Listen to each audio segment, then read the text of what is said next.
Good morning, Hotep family. Hotep Missionary Baptist Church, healing ourselves through excellence and preparation group, friends and family, colleagues. Good morning and welcome to the discussion on Black male and female relationships. Just to give you a quick bit of history, what we're doing is tackling the problem of the challenges of Black male and female relationships in America in particular. We are writing a book on the Black family. And in doing so, we decided, the board of Hotep Christian Services, Inc., to put together a series of webinars where we would have trained professionals come and talk with you about various challenges in a solution focused interdisciplinary manner. It's a part of the four pillars we stand on. This year we said we'd have four. We decided to have four webinars, and this is the third in a series of four. This series is broken up into 2 weeks. This particular setup, I want to share with you that the first webinar was on the changing shape of the Black family, the changing shape of the Black family in the 21st century. The second webinar we did during Easter. That first one was in January. And on Easter weekend, we did Resurrecting the Black Family Through Mental Wellness.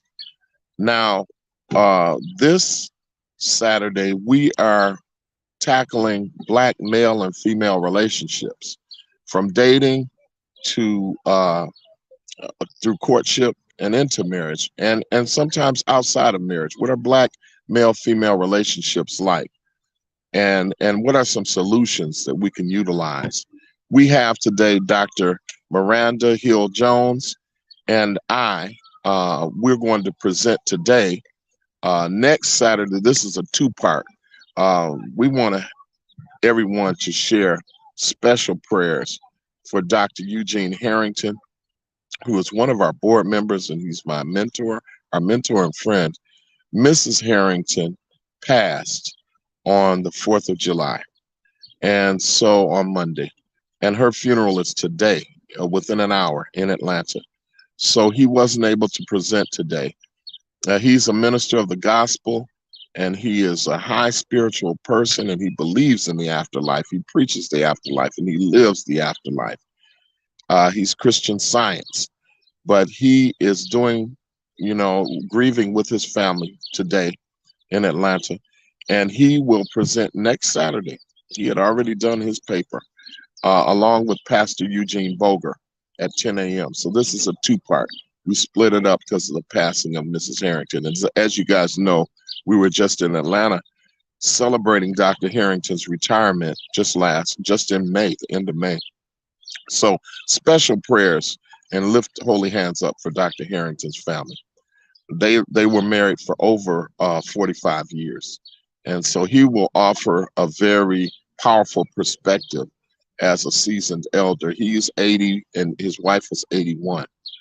So anyway, but today I will begin with our general introduction. And I see Dana Hatter all the way from Houston, Texas. I'm so glad that you're here this morning. I'm glad to see you sharing with us. I hope you're joined by some other folks. But this will go out, and this will serve us long after this morning. But we want you to be able to add some chat questions at the end. We're going to present for 15 minutes apiece, and then we're going to have discussion on the second half, and we'll go for about 50 minutes total. So Dr. Miranda Hill Jones is going to speak on courting. Courting versus hooking up and dating. And she actually has already written her paper and does a great history on the history of courtship, dating, and relationships. As you guys know, we have 3 children. They are 20, 22, and 31. And ultimately, we have been through the teenage stage more recently, and it's very present as we watch them in these stages. And so what we see out here with young people, and of course, we work with college students and high school students.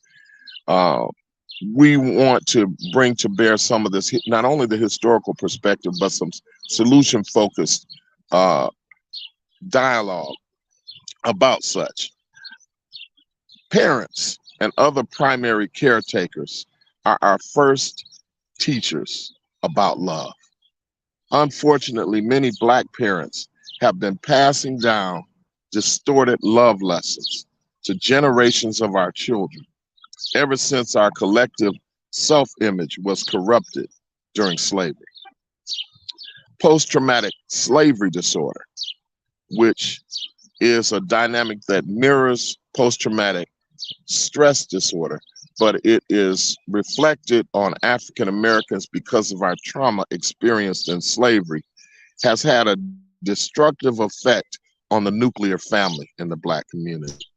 If we want to find genuine love with fulfilling relationships, we must first heal from the massive inferiority complex that resulted from being treated as less than human. So we need to know that our healing is going to come through raising the next generation. And parents, as parents, we can only offer our example.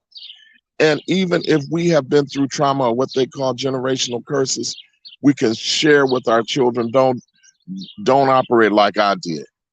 And we can stop the violence in our own homes and that kind of thing, and change this trajectory. I'm going to turn it over to now to my better half, my wife, Miranda, Dr. Miranda Hill. Are you ready? Sort of. You sort of, okay. I'm going to get out the way and I'll be back and I'll do my 15 minutes after hers. So she will start now. Godspeed. You're in for a treat. Well, thank you for that introduction there. It's an honor to be able to speak to you today um, about this topic. And because having three adult children and just kind of doing like a little self examination, if you will, looking at my life personally and also professionally as an attorney, dealing with clients and family law matters and things along that line. Um, it it ultimately made me think about these challenges, as Dr. Hill was saying. So today, the goal of this is to help engage you as listeners and participants into some meaningful dialogue and realize some of these challenges with regards to courtship, dating, and hookup culture. It can really pique my interest. So, what I'm hoping in this 10 minutes or so, because this is a very voluminous topic and it may need to be a continuum from some other series forthcoming. But the goal is just to raise your awareness and explore attitudes with the goal of helping to restore a positive relationship and mindsets to reunify the Black male and female relationship and the impact on the Black family. So, as we begin, we'll look at, give you a brief introduction to also explore the history of courtship, the history of dating, the history of hookups or hookup culture, looking at the courtship practices of African Americans, the courtship practices of Africans and other ethnic cultures, such as Indian and Asian and the like. Also, the courtship practices of white Americans. And so, again, since starting with the historical origins of courtship, since the creation of Adam and Eve in Genesis, God established companionship and marriage between a man and a woman. At the very beginning, the church actually defined culture. God created male and female in his own image. He created men and women differently but equally in value. We were created to be identical and equal in purpose. We were instructed to be fruitful, subdue, and manage the earth and everything on it. the first man and woman, Adam and Eve, were level partners in function and purpose. So God created both because it was not good to be alone. So, I'm going to challenge you and say, do you realize that we need each other? Okay. And as we know from in Genesis, that the origin of the fall of mankind in the garden was when the disobedience occurred in terms of eating the fruit from the tree of life. This is where we open the doors, so to speak, to sin in our world as we know it. And it's continued, the challenges has continued throughout. As a result of that, um, at that point, Adam and Eve being level partners stopped being level partners. This is where females wanted to rule and males wanted to rule. They started blaming each other. They became divided rather than united. And then they operated in this guilt rather than being honest. And that guilt created huge problems. It also had caused a lot of cover up. And so we can see from origins of history throughout that these things continue. So as we continue further, as the story further evolves, that from the marital relationships came children and the expansion of mankind and the community. Okay? So courtship practices have evolved all around the world based on values and norms that have existed in a particular society. Um, a common definition of courtship is that of being romantically involved in a committed relationship, one with the goal of marriage. That's been the primary distinction with regards to courtship. And courtship is a period of time when a man and a woman can spend time getting to know each other, getting to understand each other's life goals, likes and dislikes, getting to understand each other's position or stance on marriage itself, on parenting, whether they have children or not, um, attitudes and issues with regards to finances, uh, things along that line. So that's a period of time when you can really get to know a person and with that commitment. And it's also a period of time when people are usually honoring God's will with a committed relationship. Some couples choose to not engage in physical, sexual experience with one another during that period of courtship, and then some choose to. So that distinction is different than with regards to dating. Dating is where a person, two people can be romantically interested or involved, but not in a committed relationship. One that may or may not be a long-term type of relationship in the life. So, at any rate, going a little further, we know that as Africans in America, um, that we could not choose for over 250 years. African Americans could not legally marry. Oftentimes, some of the customs from Africa um, were attempted to be continued in America, but were challenged with the inability to legally marry. At any given time, you could be separated or sold to other locations. And so the notion of polygamy, oftentimes multiple partners, was the type of thing that as Africans Americans we were challenged with. And it's a question as to whether some of those customs and thoughts continue today. So as we go a little further, we looked at with regards to other cultures, particularly white Americans in our society, oftentimes were privileged to make decisions and rules and were able to legally marry. But with regards to dating or hookups, the hookups actually have been defined as a non-marital relationships, one in which actually devoid of a relationship, a non-commitment, just sex without the relationship commitment. Oftentimes, and the challenges we have today is, of course, with various websites and dating platforms and the like that various persons usually can engage in. Sometimes people are looking for love in all the wrong places. The thought sometimes is that the physical gratification, the instant hookup could lead to something more permanent or more commitment. So the challenge is for, for each person to kind of do some self examination.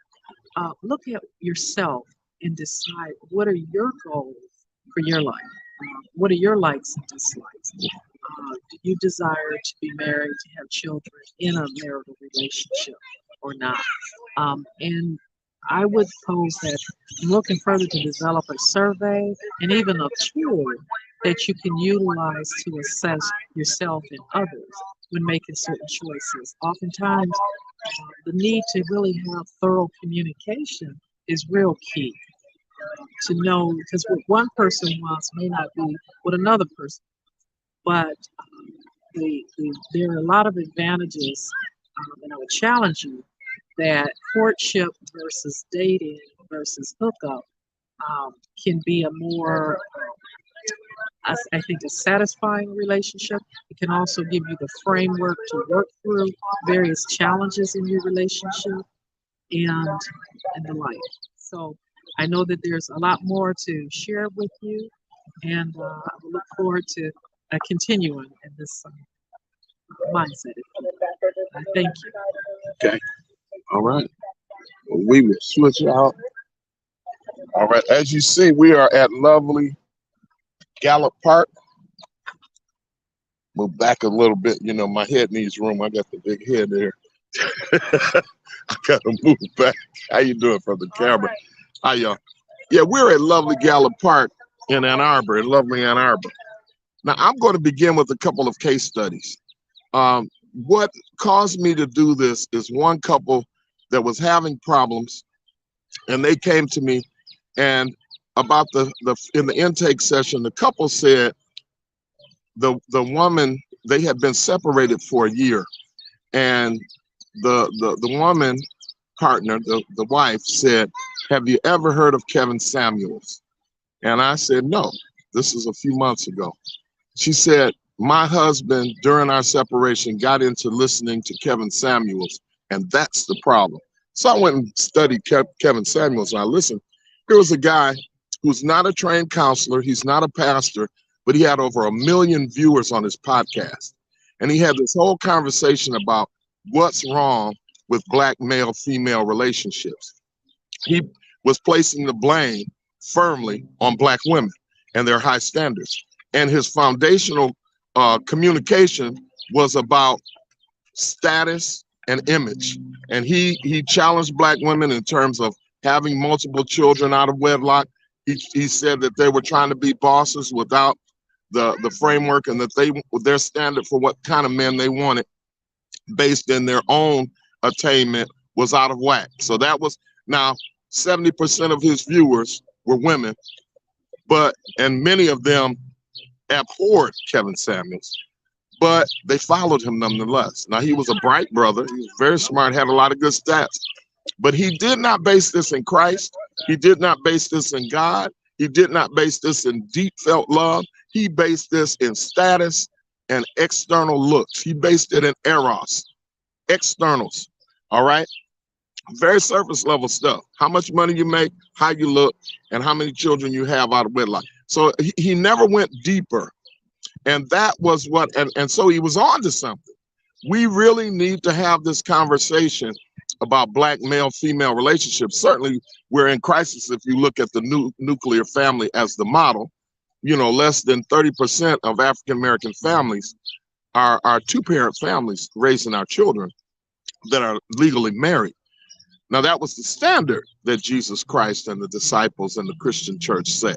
But this is where we find ourselves in the 21st century. So it's certainly in crisis if that's the case. However, at the same time, there are a lot of philosophies about the solutions to that. And if we need a solution to that, some say, oh, we've always been a village and we just focus on the village. But I thought Let's have a conversation with Christ as the foundation. Let's have a conversation about marriage God's way. And let's look at the problem. So, as you heard in our first seminar, if you heard it, we talked about the history of marriage. And Dr. Miranda really brought that back to fore. Now, let's talk about some solutions. So, what can we do? When I get these couples that come in, and I'll give you another case study. A couple, and the couple that I'm working with, I'm continuously working with them, and we've come around to get a more foundational God foundation piece on a relationship. As a matter of fact, they're working through love and respect now from Ephesians 5:33. Uh, Often I have couples who come in and they have come up in a family where there's been discord.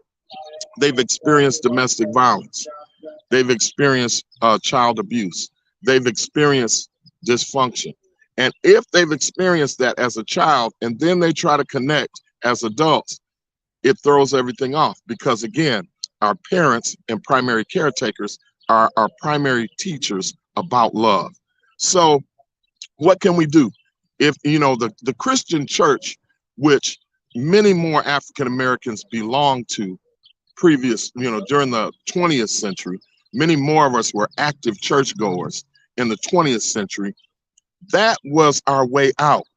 After 250 years of slavery, where we were treated as less than human, not allowed to marry legally, not allowed to protect our children and to protect our spouses, and shuttled around from plantation to plantation. When we came out of slavery, and we just celebrated June 19th, Juneteenth, the Christian church, and we formed our own slave religion. We put African traditions along with the Christian church and formed our black church. It was our salvation. It said, no matter what you've been through, no matter what you've experienced, you are free in Christ. Once you're saved, you're set free. And here's some values that will get us through. And so ultimately, the church created a foundational piece. We didn't have psychologists in 1865. We didn't have psychologists in 1945, really. But we had the church, and this was our foundation, and the church was the center of social life in the black community. Well, as we've gotten into the 21st century, we have watered down our involvement, not to say, not even talking about the pandemic. So I want to blend both, as HOTEP is, we blend both the church foundation with psychological best clinical practices. I want to give a shout out, if you will, to Dr. Jeffrey Gardier, who wrote a great book, and I'm going to recommend some books. Pass me that book down there, and it's called Healing Our Hearts Through Love Prescription. In this book, Dr. Gardier, a clinical psychologist, breaks down how post-traumatic slavery disorder has affected the relationships between black males and black females. We often raise our children with negative frameworks. We often raise our children telling them that black men are no good. Or I guess the train has come in now. Or we'll tell the daughters, even the fathers will tell the train has come in. Here we go now. Even the fathers will tell their daughters, don't trust a man. Oh, you can only trust your father. Many black women who are raising their children alone, upset, will speak negatively about the biological father. Well, what happens to that daughter? She grows up and then she wonders at a certain point why she cannot find a good mate, because in her heart of hearts, she doesn't believe black men are good. And her parents were hurt and they passed this on to her. And without a corrective framework, if she's not involved in a spiritual life or the church, there's not the healing. Or if she doesn't get counseling, again, black boys, it affects the boys. If you tell a black boy that his father's no good, he may align with you as a child, as a boy. But when he becomes to be a man, then he begins to look at himself, well, I must not be any better than my father. And it affects his self-esteem. And he may not never leave home. He might stay there with you because, the world is a big, bad place and I'm no good anyway. I'm no better than my father. Now, how do we correct that? First thing, give our children positive images about the institution of marriage. I was before 300 students at Prairie View A&M. I was preaching that Sunday, and I asked how many of them wanted to get married. This is in the last 10 years at Prairie View A&M. And do you know, out of that 300, less than 20% of them said they wanted to get married.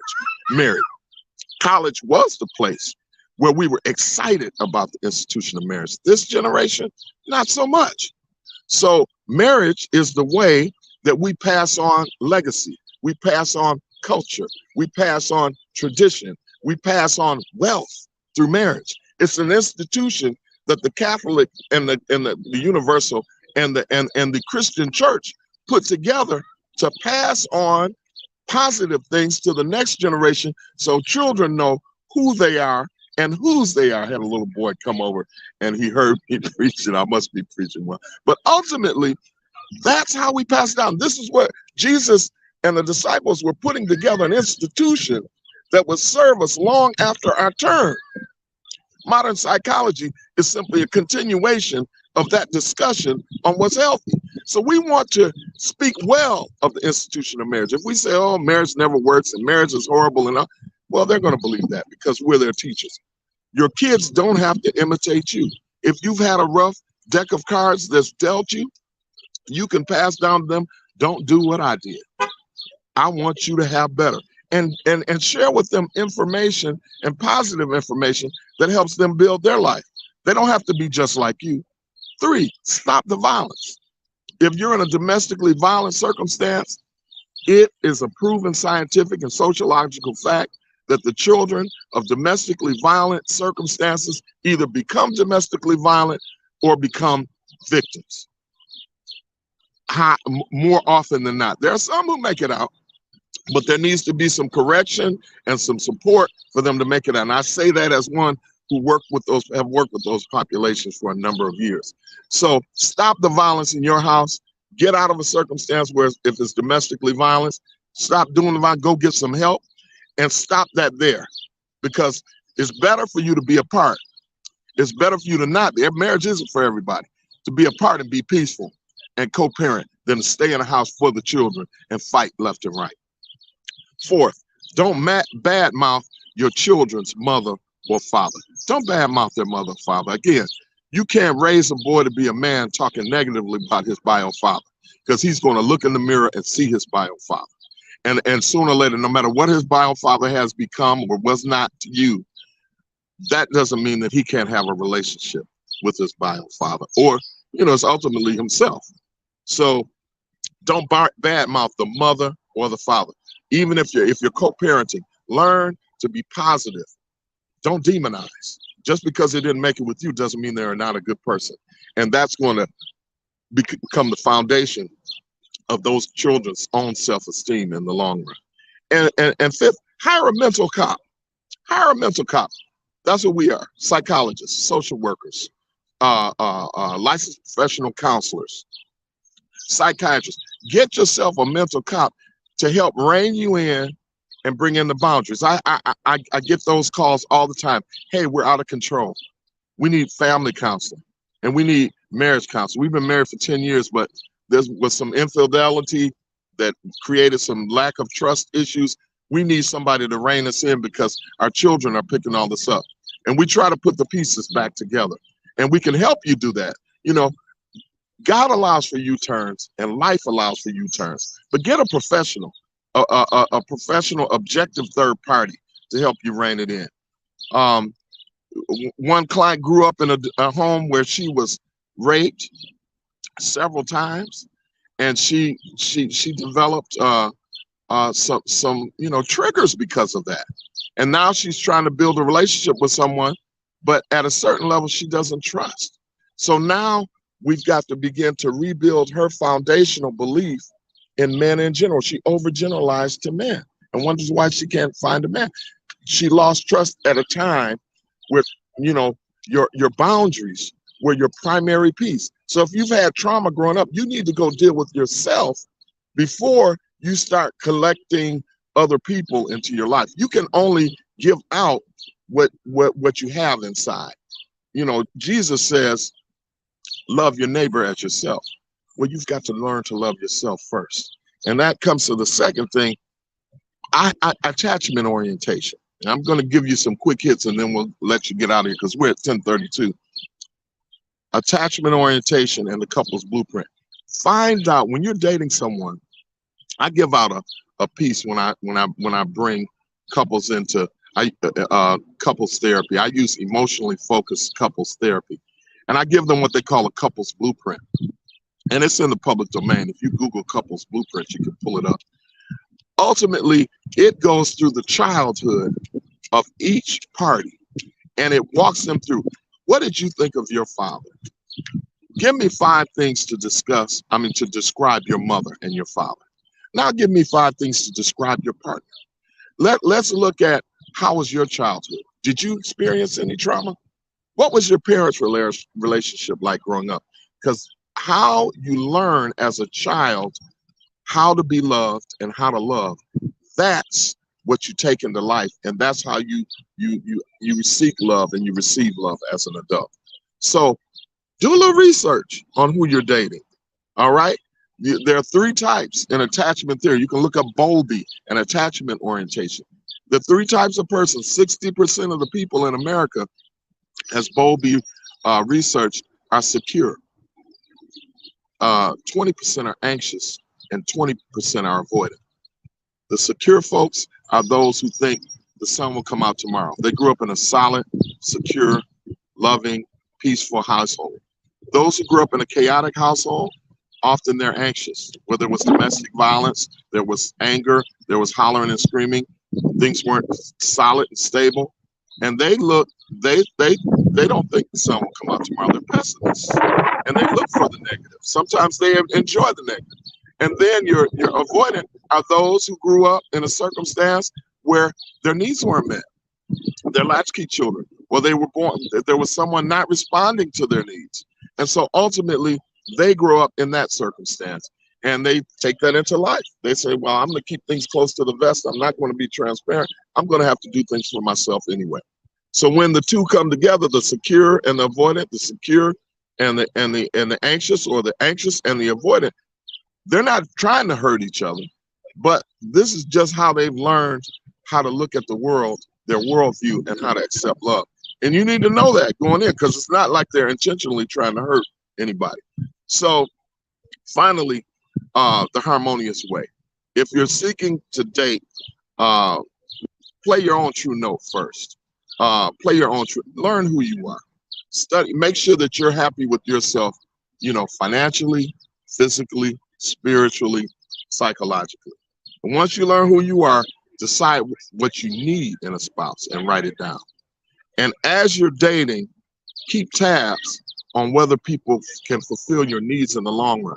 My goal for you is to begin with the end in mind. Begin with the end in mind. Study effective marital communication. I recommend that you develop a library, because people say there's no manual for parenting. There's no manual. There are manuals for parenting. There are manuals for marriage. Before you say I do, after you say I do. These manuals that are self-help manuals, I like H. Norman Wright. Before you say I do, and after you say I do, and before you say I do again. What these books do is they provide for you some questions that you and your partner can ask each other in a framework that allows you to have these discussions before you get far down the road. What is your definition of marriage? What is your faith system? As far as sexual compatibility, what are your needs sexually? And can that person, do they want to do that? Lifestyle issues. Who's going to do what? Work and responsibility around the house. Do you want to live on the hill and they want to live in the valley in the long run? What's your vision for what a family is? And if you can have those hard discussions in a systematic framework before you get married. In other words, I recommend getting premarital counseling, but if not, at least get some frameworks that you can use and have those tough discussions up front. Ultimately, I recommend marriage God's way. Dr. Miranda and I got married God's way. We were celibate before we got married. Now, mind you, we had been married before, and we had grown, we had children. She had little children. I had some grown children. Got married. But ultimately, that has sustained us. It for me, it took me until this marriage to say, why don't I do it God's way? There's a reason for God's way. You know, the Bible says a lot about marriage. Jesus said a lot about marriage. Marriage isn't for everybody. When you wake up by yourself, you wake up in the morning able to get up and do what you and God want to do each day. You control your environment. It's simple, and it's a blessing to be able to serve God that way. Jesus talked about that when the Pharisees in Matthew 19, 1 through 12, the Pharisees asked him, what does the law say about divorce, a man divorcing his wife? They challenged Jesus. And Jesus went right back to, all right, now, Jesus went right back to Genesis. And Jesus said, it says that when a man and a woman, it's not good for a man to be alone. And a man will leave his mother and his father and join with his wife. He will leave and cleave to his wife, and they will become one flesh. And what God put together, let no man put asunder. And that was his statement. They said, but why did Moses, they went on, the Pharisees, why did Moses say that a man can divorce his wife with a writing of divorcement? Jesus went on to say, well, Moses only said that because of the hardening of your hearts, the hardening of your hearts. Moses, other than for sexual sins, a man should stay with his wife. Of course, domestic violence, and Paul says later, if a person leaves you and doesn't want to live with you, you can get a divorce, and that's biblically sound. But Jesus is saying everybody can't be married. And this is why the priests became celibate. Jesus says some people are born with the gift of celibacy, and some are made eunuchs by men, and others later decide on being celibate. But if you don't have that gift, it's better to marry than to burn. Because the disciples said, well, maybe we shouldn't get married, because if the only way you can divorce somebody is because of these three things, maybe that's too complicated. Well, Jesus said not everybody has that gift. But if you're going to get married, I challenge you to do it God's way, because you need more than just your opinion and another person's opinion. And that's what we have out here right now. A lot of people are unchurched, and they have come up in circumstances where there was chaos and there was dysfunction. And now they're trying to get married without a model in their head for a successful marriage. And or they just don't get married, and they're living together, and they don't really have a rule book. They don't have a foundation. They don't have the Quran. They don't have the Bible. They don't have anything except for their opinion and some music or what they heard or what somebody told them that may have been very wrong. So I challenge you to do it with infinite wisdom, with thousands of years of wisdom wrapped around it. Use modern psychology, do some research, and ask if you're Christian, you need more than you and your spouse in a marriage. You're going to need Jesus. I always tell couples, I say, you, your spouse, and Jesus are the most important, because Jesus is the heart fixer. Jesus is the one that can come to you and come to your spouse when you can never get to them. Jesus can do things beyond what you two can do. Use biblical wisdom. That's my challenge to the Black family today. Is let's have a Sankofa moment. Let's use the technology of today, but let's not forget what the ancestors gave us. Jesus is wholly ours. Jesus is an African coming out of that Middle Eastern environment. Jesus, it's not a white man's Jesus. Jesus looked like us. That's number one. And he gave us a foundational system that works for building a nation where there's trust, passing down wealth, passing down ideas, passing down culture. And he taught us how to love. We need higher level love than just romantic love. We need agape love if we're going to sustain families, if we're going to raise the next generation of strong children. And I don't care what they say about there's more sinning in the church than there is in society. I tell you what, the preacher might not know, but God knows. All right. The church mother, Miss Janie, might not know, but God knows. All right. The pew member might not know, but God knows. See, in the long stretch of it, Jesus said, upon this rock I build my church, and the gates of hell shall not prevail against it. We are not perfect, but we are forgiven. We're not perfect, but we operate under grace. We're not perfect, but we'll be standing when it's all said and done. So reach to the infinite that is beyond you for relationships, for dating, for courting, and for marriage, and for relationships outside of marriage. Love. It's all there. It's in the book. Don't get mad at me. It's in the book. God bless you. That's my sharing for today on black male female relationships. And so, like, I want to look in the chat here and see if I can see, can you guys make any statements in the chat here live where comments show up on StreamYard?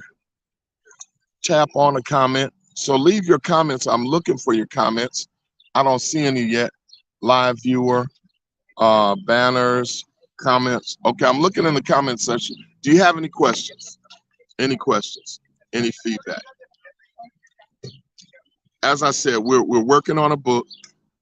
We love your comments and questions. I see I have guests here. I have two guests here, and I can invite you in to speak. I'm inviting you in. Invite guests. All right. There we go. All right. And copy the clipboard. So anyway, I will just close it there if there are no questions. I want to thank Dr. Miranda for coming over here today to Gallup Park with me to share this. She has a powerful paper on this history of relationships and dating and courting. I'll just close with thank you for coming. We pray for the Black family. We pray for Africans in America. We pray for all Americans. But we hope that this was helpful to you. And you can find us at Hotep Christian Services and Metro Drug Information Services. We have a couple of nonprofits and we do a lot of counseling. And you can reach me at 734-686-7068. Reach us in the Hotep Missionary Baptist Church website on Sundays. And you can reach me here on Sundays at 12 noon and Wednesday nights at 7 o'clock. Do you have any questions or interaction, Dr. Miranda? None other than it was great sharing this time with you, and look forward to developing the survey and engaging in further community dialogue and feedback. So thank you again. All right. God bless you. Have a great rest of your weekend. It's a beautiful day in the neighborhood. God bless you, Black people. We love you.